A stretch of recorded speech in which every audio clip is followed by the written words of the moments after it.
3-4 महीने एक कस्टमर ने प्रॉपर्टी देखी, उसके बाद मुझे कहते हैं सचिन रेंट पे ले लेते हैं यार, और बाकी पैसे एसआईपी कर देंगे। मुझे पता है वो थॉट कहाँ से आ रहा है। जो मार्केट के इन्फ्लुएंसर्स हैं वो बोलते हैं कि जी आप एसआईपी करो 30-40 साल, उसके बाद आपके पास एक कुबेर का खजाना हाथ लगेगा।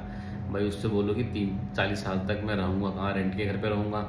रेंट तो हर साल 10% बढ़ेगा ही बढ़ेगा एज पर एग्रीमेंट। ईएमआई हमेशा कांस्टेंट रहती है। रेंट एक दिन ऐसा हो जाएगा कि आप अफोर्ड ही नहीं कर पाओगे। शहरों में आज के रेट में भी जो रेंट है, 3 साल पहले जो सेंटर गुड़गांव में था, आज के रेट में वो rent Dwarka express way new Gurgaon का है।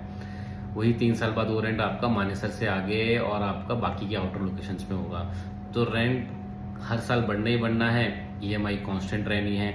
सिर्फ ये बात भी नहीं है, दूसरा पॉइंट ये भी है कि लैंड तो लिमिटेड ही है, घर लिमिटेड, और आबादी आप बताइए आपको कैसे बढ़ रही है, वो पॉइंट भी है। तीसरा पॉइंट ये भी है कि आप जब अपने पेरेंट के साथ में बचपन में गांव में रहते थे तो आपके पास एक घर था जिसको आपके पेरेंट्स ने आपने मिलके एक हार्ड वर्क के साथ बनाया होगा।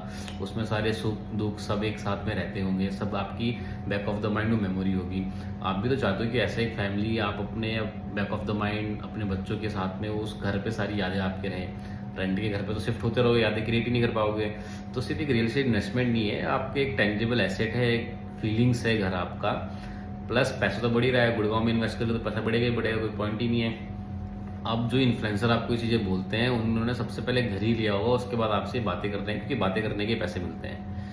अगर बातें नहीं करेंगे तो पैसे किस बात के मिलेंगे। तो ये पॉइंट है, आप सोचो कि आपको क्या करना है। 30-40 साल रेंट पे रहना है, इधर से उधर धक्के खाने, या फिर अपने घर लेके उसका एप्रिसिएशन भी कमाना है और उस पर अपनी फैमिली के साथ कुछ यादें भी बितानी है।